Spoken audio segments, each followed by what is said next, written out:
Hello students, मैं हूँ C Shruti Goyal and welcome to Garud professional academy. We are doing unit 3 issue of debentures, chapter 10 company accounts for CA foundation accounts, and today we will do topic 3.7 on page number 10.77 of your ICI study material.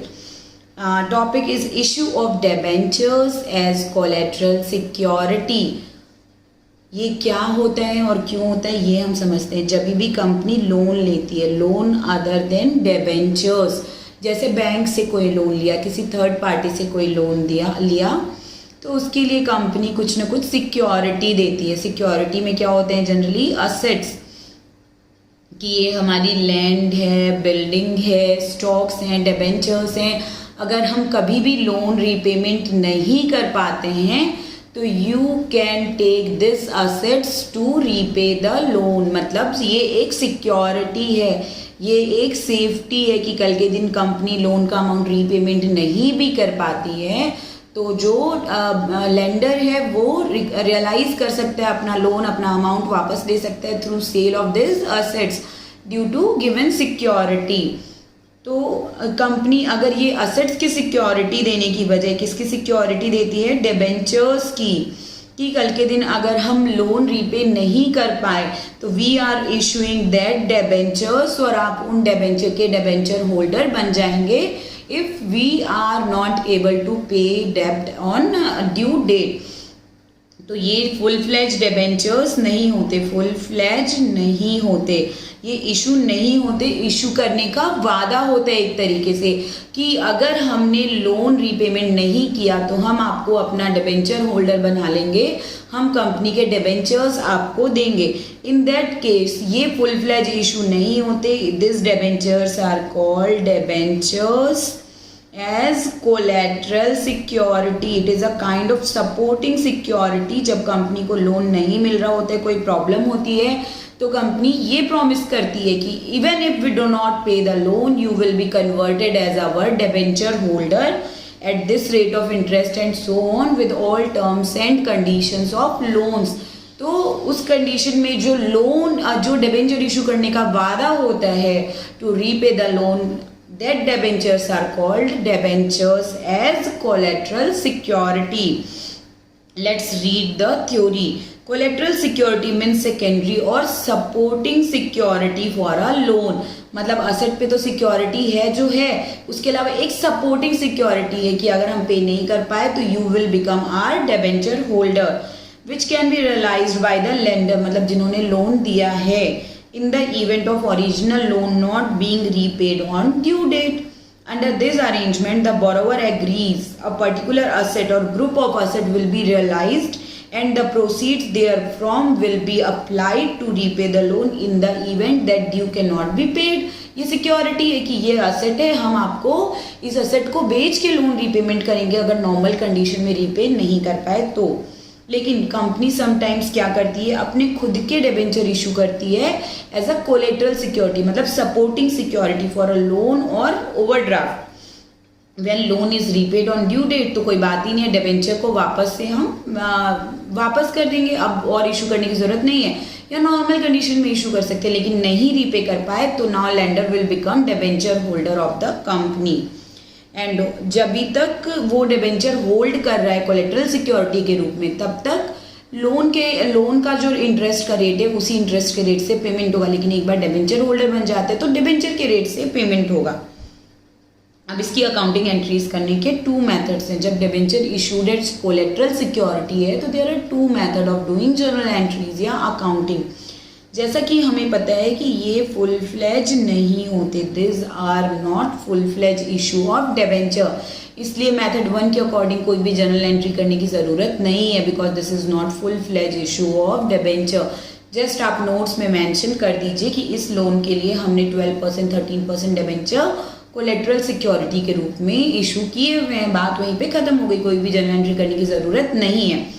Let's see illustration 8. X Limited obtains a loan from ITBI of rupees 1 crore, giving as collateral security of 1.5 crore 14% first mortgage debentures. ये first mortgage debentures लिखा है, मतलब पहला right इस company का होगा उन debentures पे अगर लोन रीपे नहीं किया गया तो आईडीबीआई का होगा first right on this debentures. इसका सोल्यूशन क्या होगा, कोई भी जर्नल एंट्री नहीं करनी है, जस्ट बैलेंस शीट में नोट्स में शो करना है कि इस बैंक लोन, इस आईडीबीआई के लोन के साथ 14% फर्स्ट मॉर्गेज डिबेंचर की कोलेट्रल सिक्योरिटी है of 1.5 crore 15 lakh of 10 each. देखिए बैलेंस शीट में in the notes to the accounts of balance sheet of X limited it is shown as follow. Balance sheet में भी show नहीं करना है, बैलेंस शीट में जस्ट लॉन्ग टर्म बोरोइंग में IDBI का लोन शो होगा, लेकिन नोट्स टू द अकाउंट्स में क्या लिखेंगे, जब notes to the account of X limited में लॉन्ग टर्म बोरोइंग, क्योंकि ये लॉन्ग टर्म लोन है इसलिए लॉन्ग टर्म बोरोइंग में नॉन करेंट बोरोइंग्स में आ जाएगा, नॉन करेंट लायबिलिटीज में लॉन्ग टर्म बोरोइंग में। सिक्योर्ड लोन में आईडीबीआई से लोन है 1 करोड़ का, ब्रैकेट में लिखेंगे collaterally secured by issue of 1.5 crore 14% mortgage first mortgage debentures. बस इट्स एज सिंपल एज कि नोट्स में एक इन्फॉर्मेशन दे दिए कि इतने डिबेंचर्स के इतने % डिबेंचर के कोलेट्रल सिक्योरिटी, बात वहीं खत्म हो गई। लेकिन मेथड 2 क्या कहता है कि आपको जर्नल एंट्री करनी पड़ेगी। मेथड 2 हम जब जनरली डिबेंचर इशू करते हैं तो क्या एंट्री करते हैं, bank account debit to X% जो भी है डिबेंचर अकाउंट, जो भी अमाउंट है, सपोज यहाँ पे 150 लिखते हैं तो ये एंट्री होती है नॉर्मल इशू की। अभी बैंक तो मिल ही नहीं रहा है तो क्या एंट्री होगी, बैंक की बजाय debenture suspense account debit to suppose ये 14% तो 14% debenture account 150 it rupees in lakhs. तो under this method following entries is record to issue some such debentures, debenture suspense account debit in place of bank. जैसे bank debit करते bank receive होते हैं तो, लेकिन ये डिबेंचर तो फुल फ्लेज इशू ही नहीं है, रियल में इशू ही नहीं है, तो इस कारण से बैंक डेबिट करने की बजाय क्या डेबिट किया जा रहा है, debenture suspense account debit to जो भी % है 14% डिबेंचर अकाउंट। अब ये डिबेंचर कहाँ शो होते हैं और डिबेंचर सस्पेंस अकाउंट कहाँ शो होता है ये हम देखते हैं।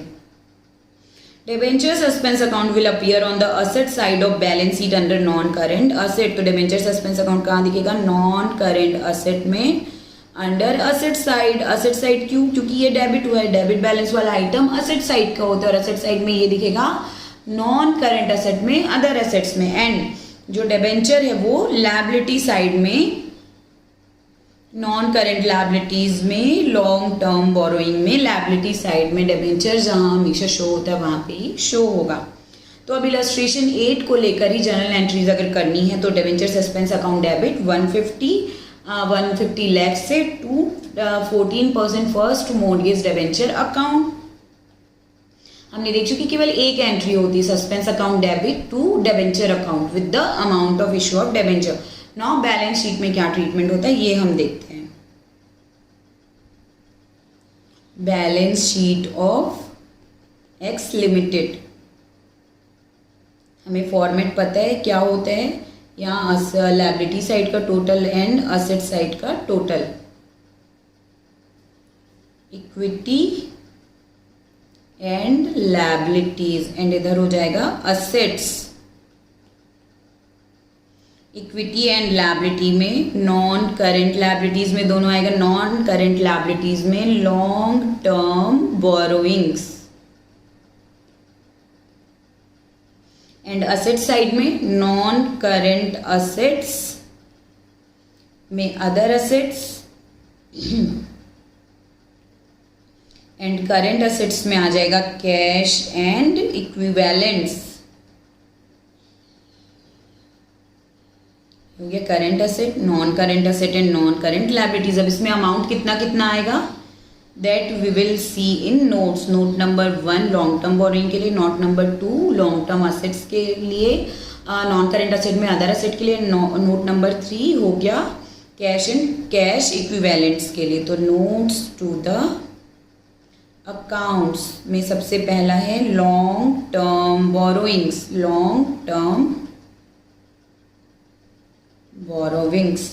सबसे पहला हो गया आईडीबीआई लोन, सिक्योर्ड लोन में IDBI लोन कितने का है? 1 करोड़ रुपीज़ का, मतलब 100 लैक्स। अगर रुपीज़ इन लैक्स यहाँ पे हम लिख दें, रुपीज़ इन लैक्स। और उसके अलावा एक और क्या है? 14% फर्स्ट मॉर्गेज डिबेंचर्स, कितने के? 150 लैक्स या फिर 1.5 करोड़। टोटल हो गया 250 lakhs in long term borrowing. यहाँ पे हम लिख देंगे लॉन्ग टर्म बोरोइंग में 250 and total will be completed. And non current asset, second number, non current assets में debenture suspense account. Debenture suspense account हमने डेबिट किया है, डेबिट बैलेंस होगा, मतलब असेट साइड में डिबेंचर सस्पेंस अकाउंट में balance है 150 lakhs.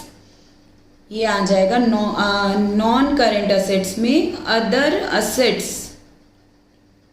And third will be current asset में कैश एंड कैश इक्विवेलेंट। यहाँ डिबेंचर सस्पेंस अकाउंट में ब्रैकेट में लिखेंगे issue of 1 crore 50 lakh 14% first mortgage debenture as collateral security for loan from IDBI and cash equivalent में हमें पता है कितना है? 100 लैक्स रुपीज़, जो कि IDBI से लोन लिया है तो हमें रिसीव हुआ है वो अमाउंट। तो अदर करेंट असेट में 150 एंड कैश इक्विवेलेंट में 100, टोटल हो गया 250। इस तरीके से presentation in the balance sheet. क्या देखा हमने? कोलेटरल सिक्योरिटी के लिए जर्नल एंट्री क्या होती है? Debenture suspense account debit to 14% debenture account, जिसमें सस्पेंस अकाउंट जाता है नॉन करेंट असेट्स में एंड सस्पेंस अकाउंट जाता है नॉन करेंट असेट में, एंड डिबेंचर्स कहाँ जाते हैं? नॉन करेंट लायबिलिटीज में, लॉन्ग टर्म बोरोइंग्स में। ये हो गया कंप्लीट आपका इलस्ट्रेशन 9। एंड डिबेंचर जब इशू किए जाते हैं एज कोलेटरल सिक्योरिटी तो उसका concept. Now next concept is issue of debenture in consideration other than cash. हम ऑलरेडी शेयर इशू चैप्टर में देख चुके हैं कि कंसिडरेशन अदर देन कैश क्या होता है।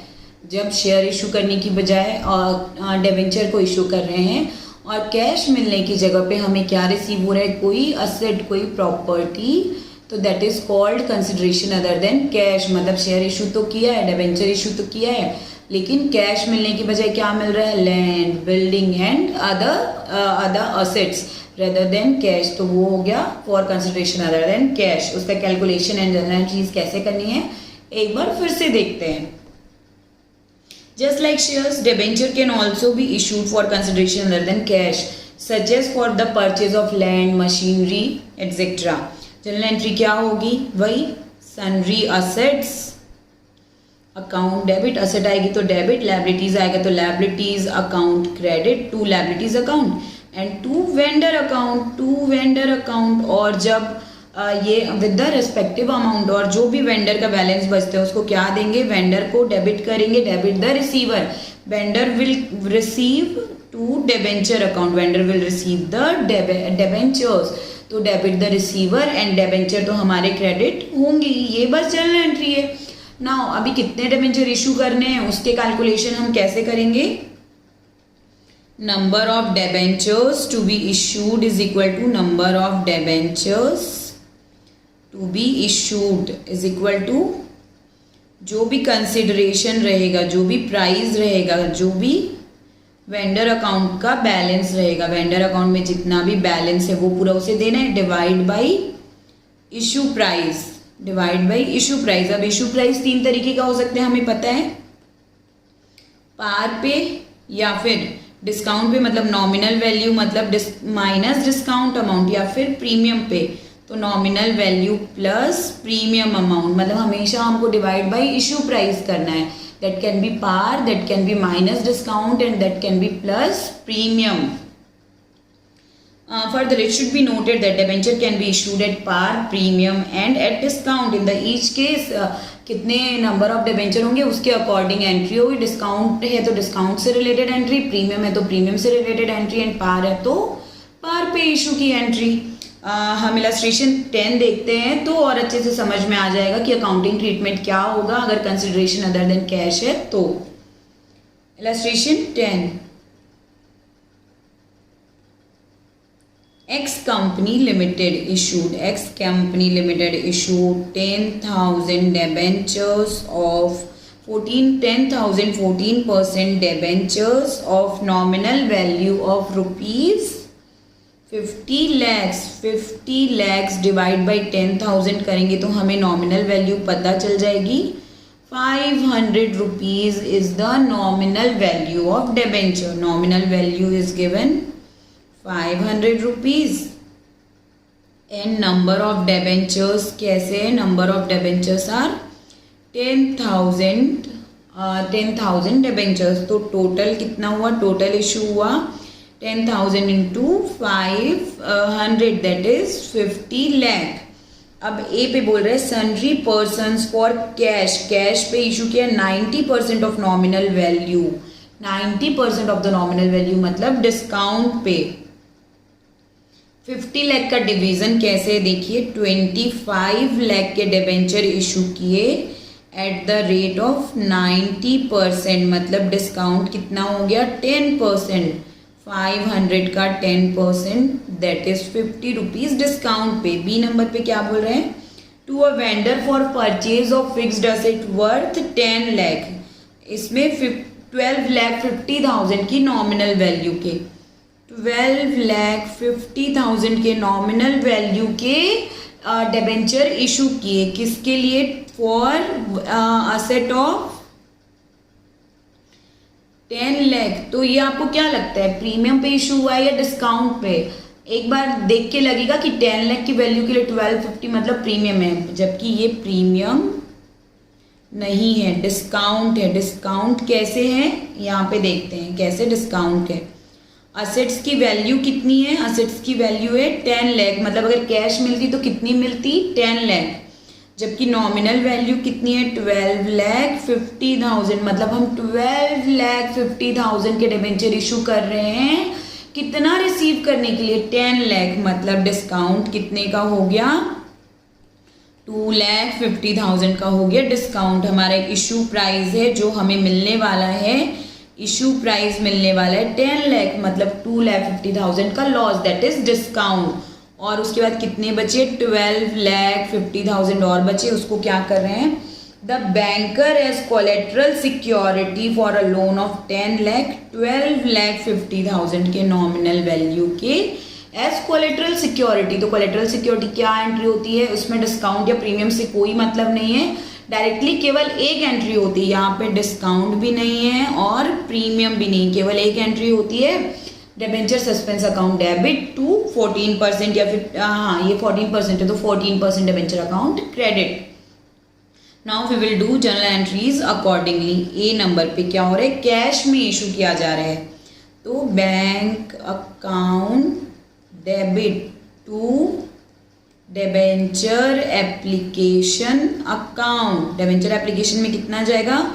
25 लाख का केवल 90% we are receiving in bank.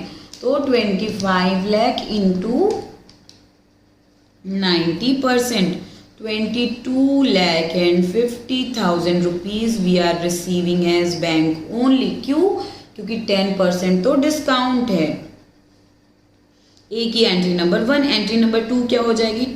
14% debenture application account debit 22,50,000 to 14% debenture account. Debenture account में तो हमेशा नॉमिनल वैल्यू जाएगी दैट इज फुल वैल्यू. कितनी? 25 lakh.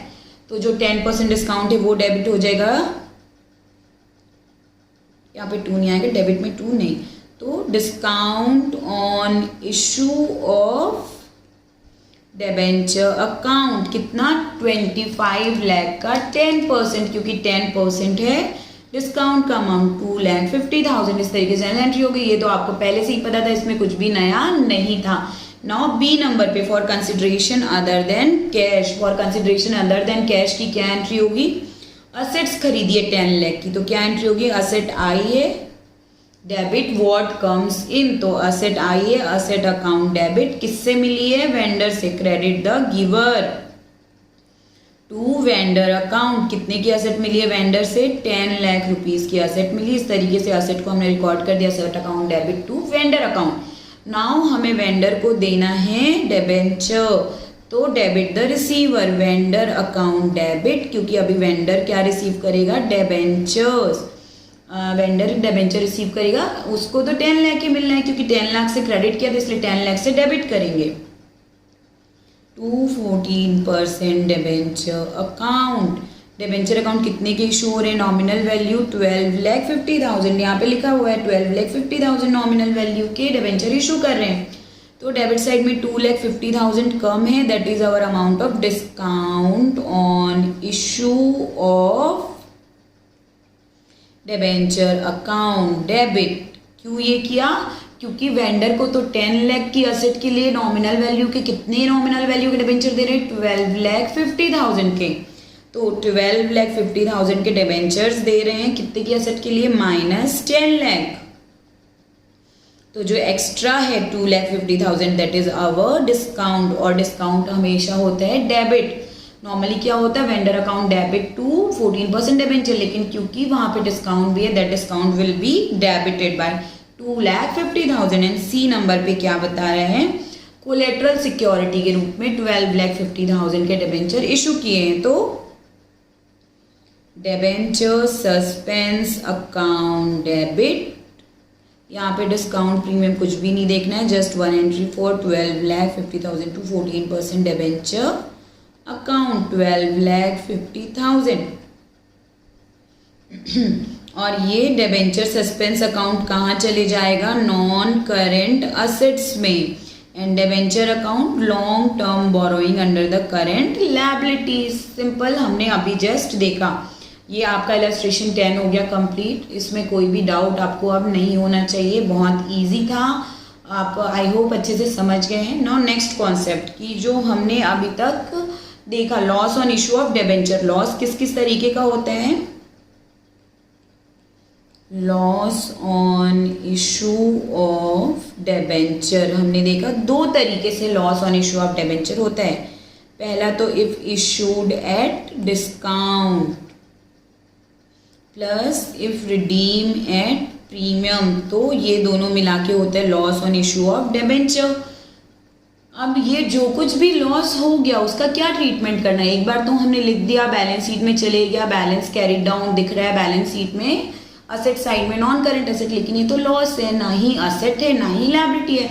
Loss is loss, loss is nominal account, जो कि हमने देखा है लॉस हमेशा P&L में जाना चाहिए, लेकिन इसको बैलेंस शीट में शो किया जा रहा है। बैलेंस शीट में तो हम क्या शो करते हैं, केवल असेट या लायबिलिटी।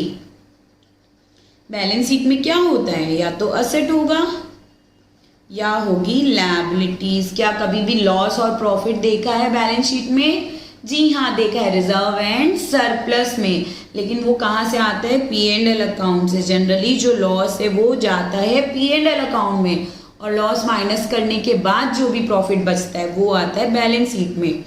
तो P&L में क्या जाना चाहिए, लॉस और प्रॉफिट। अब देखिए जो लॉस हुआ है डिबेंचर इशू करने के लिए, डिबेंचर हम जनरली कितने साल के लिए इशू करते हैं, 1 साल 2 साल के लिए, 1 साल से ज़्यादा के लिए, long term 3 year 5 year 10 years. Suppose loss है, loss on issue of debenture है ₹100 एंड डिबेंचर इशू किया गया है 10 ईयर्स के लिए। अब आप मुझे बताइए कि प्रॉफिट एंड लॉस अकाउंट में ये ₹100 एक ही साल में डाल देना चाहिए या 10 ईयर्स में डालना चाहिए। आपके पास 2 ऑप्शन है, ऑप्शन 1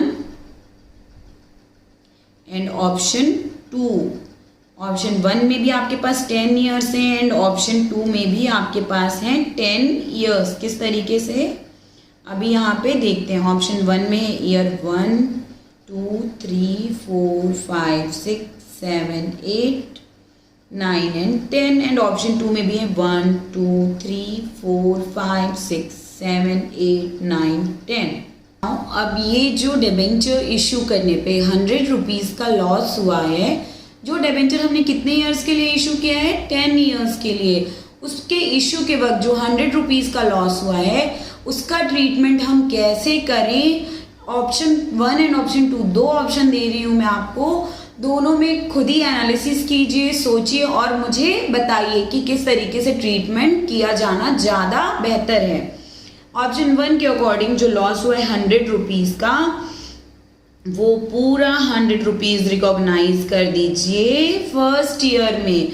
फर्स्ट ईयर के P&L में पूरा 100 रुपीज़ लिख दीजिए and second year, third year, fourth year, fifth year, sixth year से लेकर पूरे 10 ईयर तक 0 रुपीज़ लिखिए। फर्स्ट ईयर के P&L में कितने का लॉस? 100 रुपीज़ का total loss in profit and loss account of first year and 2 to 10 year के 2 to 10 ईयर्स में कोई भी लॉस रिकॉग्नाइज नहीं कीजिए।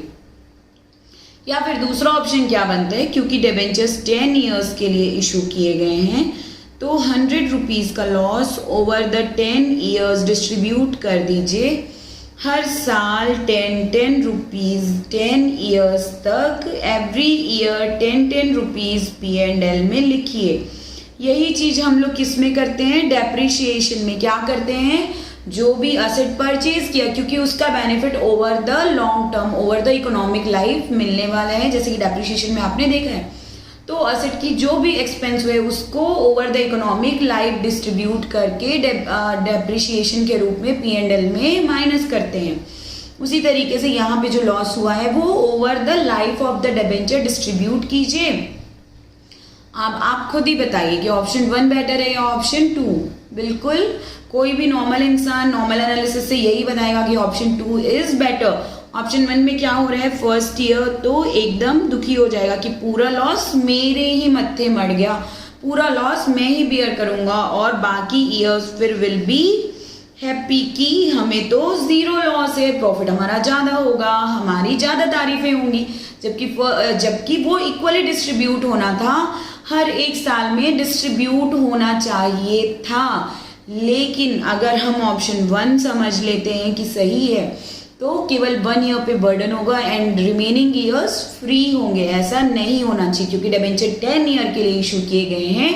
तो जो लॉस हो रहा है ओवरऑल इशू ऑफ डिबेंचर पे, वो उन 10 ईयर्स पे डिवाइड होना चाहिए प्रोपोर्शनेटली। एंड सेम थिंग हम डेप्रिशिएशन में भी करते हैं, तो आपको ये कॉन्सेप्ट प्रोपोर्शनेट वाला कॉन्सेप्ट समझने में कोई भी दिक्कत नहीं होनी चाहिए। सो treatment of discount loss on issue of debentures. Loss कौन सा होता है? एक तो डिस्काउंट पे इशू करने के कारण और दूसरा प्रीमियम पे रिडीम करने के कारण। और उस लॉस को कैसे रिकॉग्नाइज करना है? Proportionately over the life of debentures. It should be written off in the P&L account. P&L account में कैसे ट्रांसफर करेंगे? In the following manner depending upon terms of redemption. A option के लिए illustration 11 है और B option के लिए है इलस्ट्रेशन 12। वो हम समझते हैं। अगर जो डिबेंचर है वो फर्स्ट ईयर में इशू हुए हैं एंड पूरा अमाउंट फर्स्ट ईयर में इशू है एंड 10th ईयर में रिडीम होने वाला है, तब तो ये ठीक है, डिवाइड बाई 10 कर दीजिए। लेकिन अगर फर्स्ट ईयर में इशू तो हुए हैं, कुछ अमाउंट सेकेंड ईयर में रिडीम होना है, कुछ अमाउंट थर्ड ईयर में, कुछ फोर्थ में, कुछ फिफ्थ में एंड सो ऑन, तो उसमें इक्वल अमाउंट ना जाके प्रोपोर्शनेट अमाउंट जाएगा। किस तरीके से प्रोपोर्शनेट अमाउंट जाएगा? जिस तरीके से डिबेंचर रिडीम हो रहे। नाउ वी विल सी कि किस तरीके से प्रोपोर्शनेटली जाएगा। अगर फर्स्ट ईयर में इशू हो रहे हैं debenture and directly last year में रिडीम हो रहे हैं, तब तो इक्वल अमाउंट एवरी ईयर में डिस्ट्रीब्यूट हो जाएगा।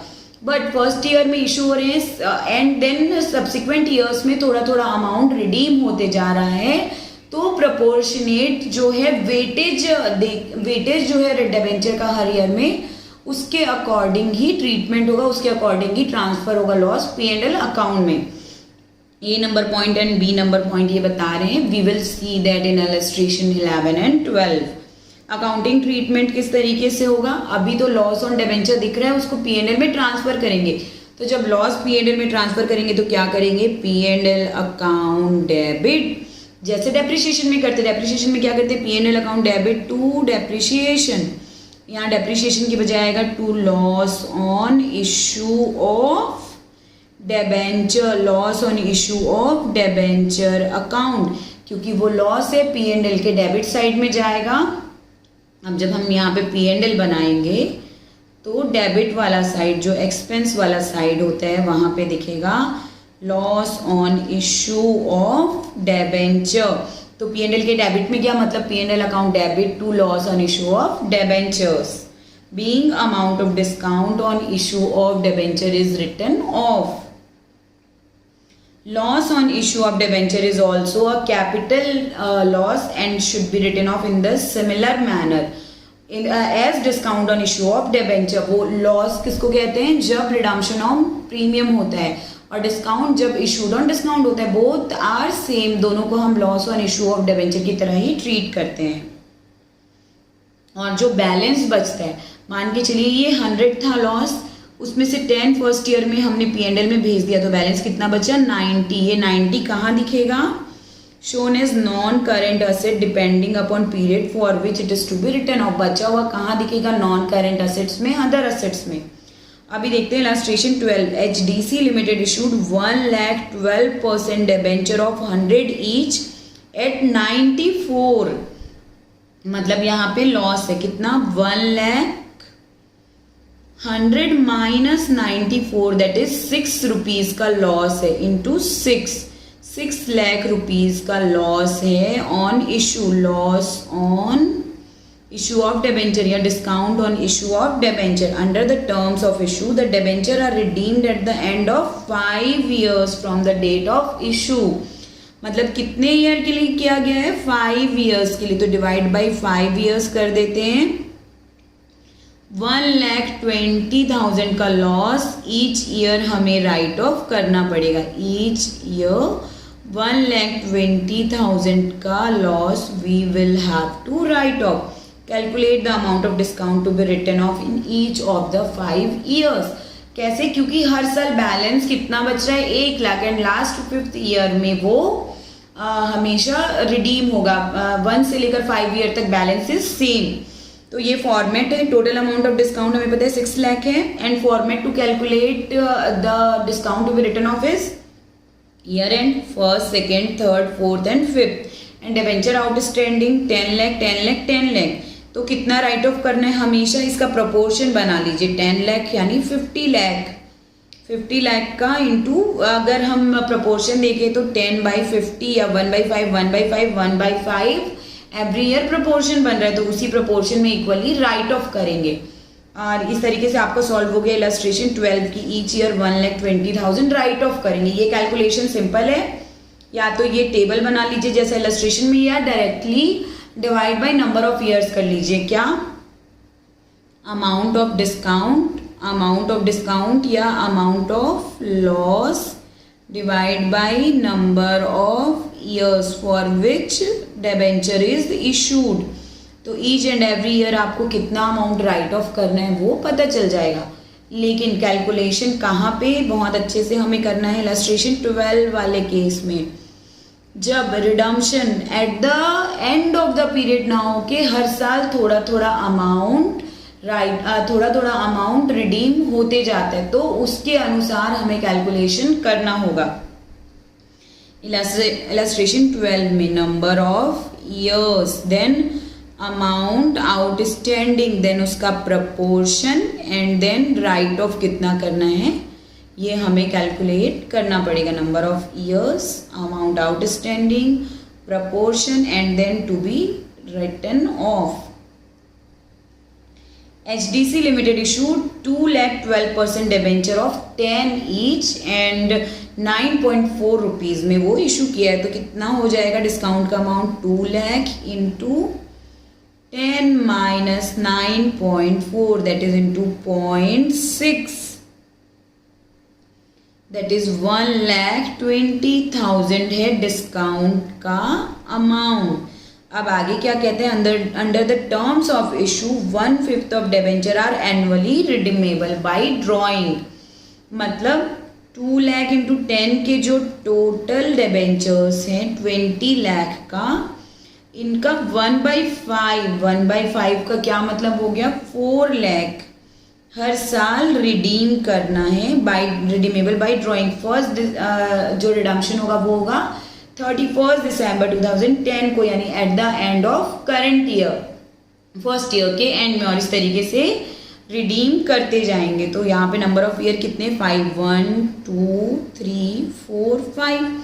तो देखिए eight the end of first year कितने का डिबेंचर इशू किया है, 20 लाख का। तो eight the end of the first year कितना बैलेंस होगा, 20 लाख, क्योंकि 31 दिसंबर को 4 लाख रुपीज रिटर्न किए, यानी 31 दिसंबर तक बैलेंस कितना था, 31 दिसंबर 2010। ये सेकेंड ईयर कौन सा हो जाएगा, 2011, 12, 13 एंड 14। तो 31 दिसंबर 2010 तक बैलेंस था 20 लाख एंड उस दिन रिडीम हो गया। नाउ 31 दिसंबर 2011 तक बैलेंस कितना होगा, 20 lakh minus 4 lakh, that is 16 lakh का अमाउंट आउटस्टैंडिंग रहेगा। हर साल -4 करते जाते, थर्ड ईयर में 12 लाख, फोर्थ ईयर में 8 लाख एंड फिफ्थ ईयर में लास्ट में बैलेंस होगा 4 लाख। 31 दिसंबर 14 तक बैलेंस रहेगा 4 लाख एंड 31 को हम रिडीम करेंगे, लेकिन तब तक कितना बैलेंस था, 4 लाख।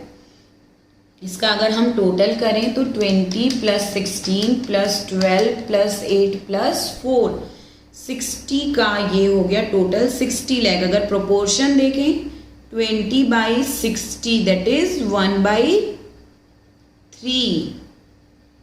अगर 20/60 के इसी 60 के प्रोपोर्शन में ही हम यहाँ पे देखते हैं, सो दैट आगे कैलकुलेशन करने में आसानी रहेगी। तो 20/60, 16/60, 12/60, 8/60 एंड 4/60 का ये टोटल हो गया हमारा proportion.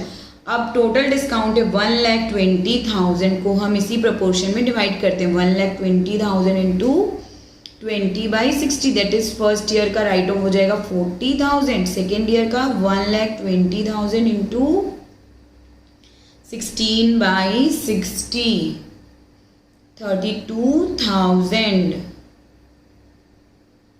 12/60, 24,000 and then next will be 16,000 into 8/60 करेंगे तो इंटू 4/60 करेंगे तो it will be 8,000 and total हो जाएगा 1,20,000। ये किस तरीके से प्रोपोर्शन कैलकुलेट करना है, जो भी अमाउंट आउटस्टैंडिंग है, टोटल जो आउटस्टैंडिंग का आता है डिवाइड बाई, मतलब outstanding divide by total of the outstandings. ये 60 लाख टोटल है तो 20 लाख डिवाइड बाई 60 लाख, 16/60, 12/60, इस प्रपोर्शन में हम राइट ऑफ का अमाउंट कैलकुलेट करते जाएंगे। कैसे, लॉस जितना भी है इनटू प्रपोर्शन, और इसी प्रपोर्शन में हर साल P&L में ट्रांसफर करेंगे through the journal entry P&L account debit to loss on issue of debentures. यहाँ तक आपको कोई डाउट नहीं है। अगर एक ही ईयर में at the end of period जो रिडीम किया जाता है लंप सम पूरा अमाउंट एक साथ, तो इक्वली हर साल divide by number of year करके हम डिस्काउंट अमाउंट निकाल सकते हैं। लेकिन हर साल थोड़ा थोड़ा करके राइट ऑफ किया जा रहा है, हर साल थोड़ा थोड़ा डिबेंचर का अमाउंट एक प्रपोर्शन रिडीम किया जा रहा है। तो इस तरीके से हम आउटस्टैंडिंग देखेंगे और टोटल के आउटस्टैंडिंग से प्रपोर्शन करके कितना लॉस हर साल राइट ऑफ करना है दैट वी विल कैलकुलेट। अब नेक्स्ट टॉपिक आता है इंटरेस्ट ऑन डिबेंचर। अभी तक हमने देखा 12% डिबेंचर, 13%, 14%, तो वही होती है rate of interest on debentures. ये आपको बहुत अच्छे से पता है। अब इसी रेट ऑफ इंटरेस्ट की जर्नल एंट्री कैसे की जाएगी ये हमें सीखनी है। सो टॉपिक 3.10 इंटरेस्ट ऑन डिबेंचर्स। देखिए कॉन्सेप्ट क्या है इंटरेस्ट ऑन डिबेंचर का। डिबेंचर्स क्या है, कंपनी के लिए लोन, और लोन पे इंटरेस्ट कंपनी को क्या करना पड़ेगा, पे। तो जो इंटरेस्ट पे करना पड़ेगा वो हो गया कंपनी का एक्सपेंस। इसके लिए जनरल एंट्रीज क्या हो जाएंगी, इंटरेस्ट क्योंकि एक्सपेंस है तो इंटरेस्ट अकाउंट को डेबिट कीजिए, interest on debenture account debit to किसको देना है interest, to debenture holder account. ये हो गई एंट्री नंबर 1 की इंटरेस्ट हो गया ड्यू, इंटरेस्ट ड्यू हो गया। अब ये इंटरेस्ट ड्यू तो कर दिया, अब क्या करेंगे, इंटरेस्ट पेमेंट करेंगे। जब हम इंटरेस्ट पेमेंट करते हैं तो डिबेंचर होल्डर को कैश देते हैं, लेकिन पूरे इंटरेस्ट की कैश नहीं देते। कुछ अमाउंट के लिए टैक्स काटते हैं। कैसे काटते हैं टैक्स, देखिए बैंक देना है डिबेंचर होल्डर्स को तो डेबिट द रिसीवर, इसलिए debenture holder account debit to bank.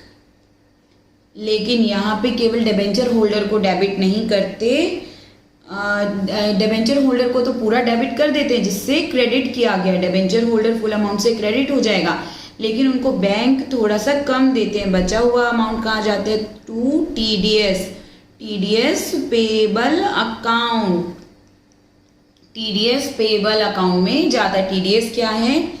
Tax deducted at source. इसको आप केवल टीडीएस ही मान के चलिए। जनरली ये बहुत लीस्ट चांसेस होते हैं कि एग्जाम में आए इस तरीके का question, tax deducted at source. Company जब डिबेंचर होल्डर को इंटरेस्ट का अमाउंट पे करती है तो कुछ टीडीएस का अमाउंट, कुछ टैक्स काटती है और बचा हुआ अमाउंट ही केवल पेमेंट करती है। जैसे आपने बैंक में देखा होगा फिक्स डिपॉजिट पे इंटरेस्ट मिलता है, तो आपका इंटरेस्ट मान के चलिए 10,000 बन रहा है, तो आपको बैंक केवल 9,000 पे करेगी और 1,000 टैक्स काट लेगी। तो इसी तरीके से कंपनी भी जब डिबेंचर होल्डर को पेमेंट करती है तो बैंक में फुल अमाउंट पेमेंट नहीं करती, कुछ अमाउंट के लिए टैक्स रिड्यूस कर लेती है। नाउ ये टैक्स कहाँ पे, थर्ड नंबर एंट्री क्या होगी? टीडीएस के पेमेंट की, टीडीएस पेमेंट की। अब ये टीडीएस कंपनी पेमेंट करेगी गवर्नमेंट को, तो टीडीएस जब पेमेंट कर देगी तो एंट्री के पास करेगी company TDS payable account debit to bank account. बचा हुआ बैंक कहाँ पेमेंट कर दिया कंपनी ने? टीडीएस के लिए। ये तो हो गई एंट्रीज।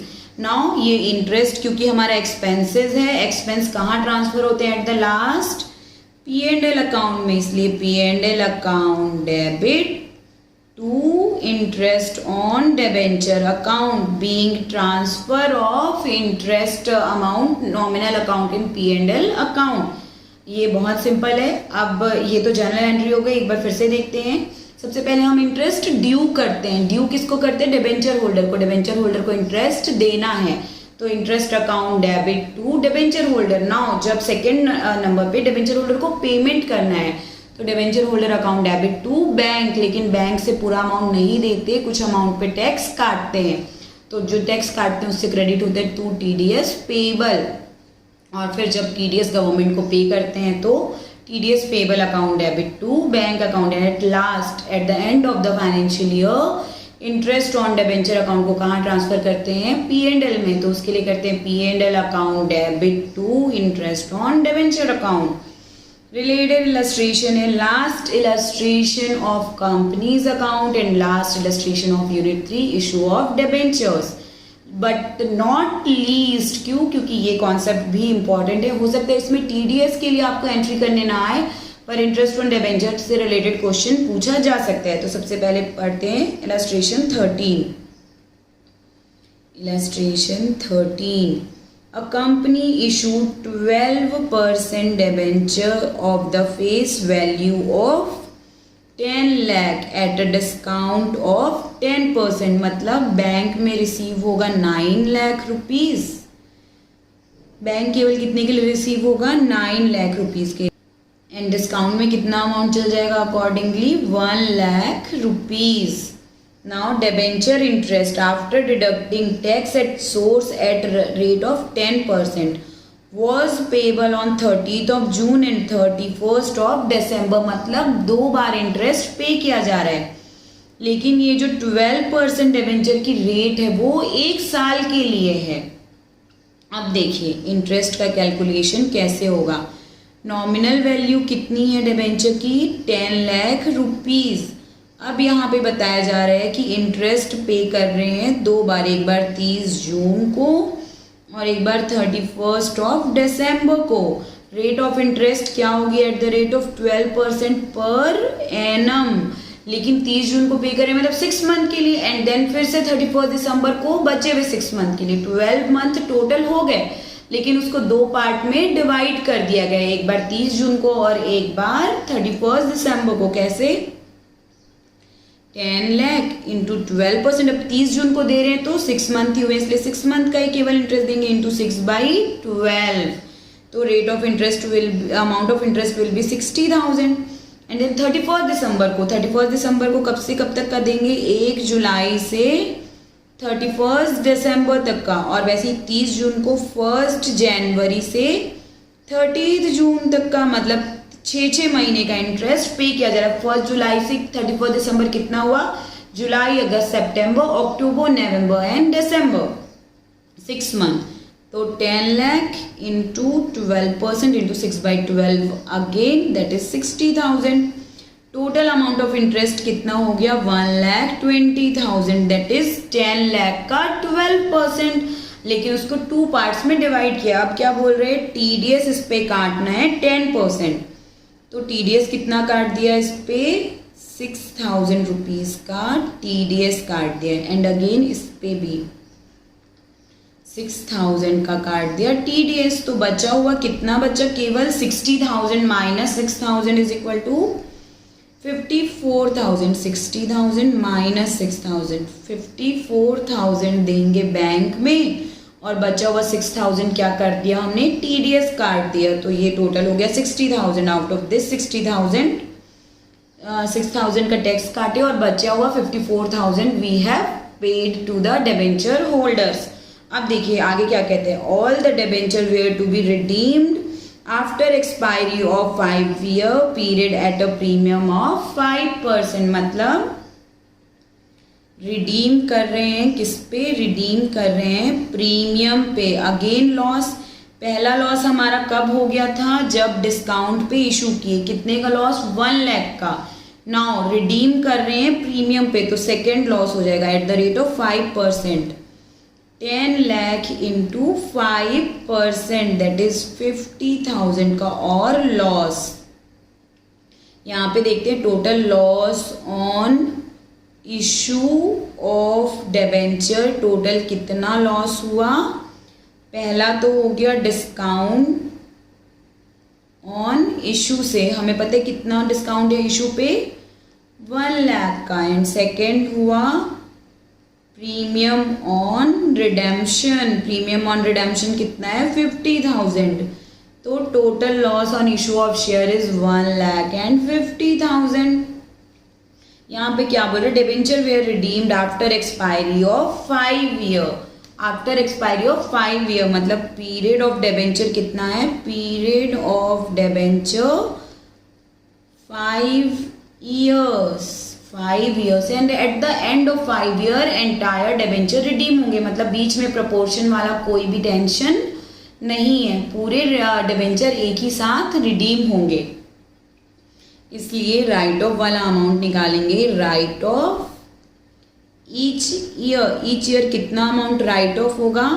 1,50,000 divide by 5। कैसे? Loss divide by number of year. तो हमें लॉस पता है 1,50,000 divide by number of years. इसलिए each year loss to be return off is ₹30,000। जैसा कि अभी हमने इलस्ट्रेशन 11 एंड 12 में देखा। It is similar to illustration 11 कि क्योंकि at the end of the period पूरा डिबेंचर रिडीम कर रहे हैं, इसलिए जो भी लॉस है वो equally each and every year में डिवाइड हो जाएगा। ये हो गए सारे कैलकुलेशन। 6 मंथली इंटरेस्ट पता चल गया 60,000 and loss on issue of debenture पता चल गया 1,50,000 एंड 30,000 हमें राइट ऑफ करना है। Now we will see journal entry only in the book, क्योंकि हम यहाँ पे पूरा कैलकुलेशन देख चुके हैं और हमने सीख लिया है कि किस तरीके से जर्नल एंट्री की जाएगी। सो सबसे पहले loss on issue of debenture की क्या एंट्री होगी? जब इशू कर रहे हैं तभी bank account debit. Bank account में कितना अमाउंट मिलेगा? केवल 9 लाख, क्योंकि 10 लाख का डिबेंचर है जो कि इशू किए हम माइनस 1 लाख पे, तो बैंक अकाउंट रिसीव होगा 1 लाख एंड डिस्काउंट या loss on issue of debenture है 1,50,000। हम इस तरीके से एंट्री कर लेते हैं तो आपको ज़्यादा अच्छे से समझ में आएगा। बुक में देखने से उतने अच्छे से समझ में हो सकता है ना आए। तो सबसे पहले इशू की क्या एंट्री होती है? Bank account debit. बैंक में कितना रुपीस मिलने वाला है? 9 लाख। बाकी कहाँ चले गया? Loss on issue of debenture 1,50,000 to debenture account कितना चले जाएगा? हमें पता है पूरी नॉमिनल वैल्यू जाती है, इसलिए 10 lakh will be credited and to debenture redemption premium account, premium on redemption of debenture 50,000। इस तरीके से क्रेडिट भी हुआ 10,50,000 से एंड डेबिट भी हुआ 10,50,000 से। नाउ फर्स्ट छमाही की, फर्स्ट 6 मंथ की इंटरेस्ट ड्यू की एंट्री हमें पता है क्या है, interest on debenture account debit 60,000 to debenture holders account, पूरा 60,000 रुपीज। यहाँ पे आपके क्वेश्चन इलस्ट्रेशन में थोड़ी अलग एंट्री दी हुई है, पर कंफ्यूज नहीं होना, हमने जैसे सीखा है हम उसी तरीके से एंट्री कर रहे हैं। Now when we will pay bank to the, now we will pay bank, तो क्या एंट्री होगी, third number, debenture holder account debit, debenture holder account debit 60,000 to bank, bank केवल कितना देना है हमें, 54,000 की, and to TDS payable 6,000 rupees. ये हो गई इंटरेस्ट ड्यू की एंट्री 30 जून को होंगी ये सारी entries. And now fourth number पे TDS पेमेंट करेंगे जब, तो TDS payable account debit to bank, अब बैंक में 6,000 और पे करेंगे TDS पेबल के नाम से। ये जो 3 एंट्रीज होंगी अगेन रिपीट हो जाएंगी, ये 3 entries, this 3 entries will be repeated on 31 दिसंबर। क्यों रिपीट होंगी, क्योंकि अभी फिर से we have to pay entry number 2, interest on debenture account debit to debenture holder, and then debenture holder account debit to bank and to TDS payable, and then TDS payable to bank. ये entry repeat होंगी 31 दिसंबर 2017 को फिर से, क्योंकि अब next 6 month का interest भी इसी तरीके से ड्यू होगा। तो एंट्री क्या होगी, interest on debenture account debit to debenture holder 60,000 rupees से, and now debenture holder account debit to TDS payable 6,000 and to bank 54,000 and entire 60,000 will be debited to debenture holder account. अब TDS pay करेंगे तो TDS payable account debit 6,000 to bank by 6,000 rupees. ये हो गई 31 दिसंबर 2017 को total entry. And now entire interest amount will B transfer to P&L account. तो entry क्या हो जाएगी, P&L अकाउंट डेबिट 31 दिसंबर को ही टू इंटरेस्ट ऑन डिबेंचर, कितना इंटरेस्ट टोटल 60,000 30 जून को, एंड बचा हुआ 60,000 31 दिसंबर को। P&L अकाउंट में डेबिट हो गया 1,20,000। हो गई एंट्री कंप्लीट? जी नहीं, एक एंट्री और बची, और याद कीजिए, डिस्काउंट या loss on issue of debenture वो भी कहाँ जाएगा, P&L में रिटर्न ऑफ करना है। कितना रिटर्न ऑफ करना है हमने कैलकुलेट किया है, मत भूलिए। कितना कैलकुलेट किया था, 30,000 इस साल राइट ऑफ करना है। मतलब 30,000 को कहाँ ट्रांसफर करना है, P&L अकाउंट में। तो कर दीजिए P&L account debit 30,000 to loss on issue of debenture account 30,000। अब जाके आपका ये क्वेश्चन और कंपनी अकाउंट का चैप्टर कंप्लीट हुआ है। And please clap for yourself, क्योंकि कंपनी अकाउंट का चैप्टर कंप्लीट कर लिया है आपने। एंड CA फाउंडेशन के सिलेबस में it plays a big role, क्योंकि थोड़ा डिफिकल्ट होता है, थोड़ा कॉन्सेप्चुअल होता है, और एक लंबा चैप्टर इसको कंप्लीट करने के बाद आप बिल्कुल क्लैपिंग डिजर्व करते हैं। एंड इसी तरीके से मेहनत कीजिए, keep studying. Thank you so much.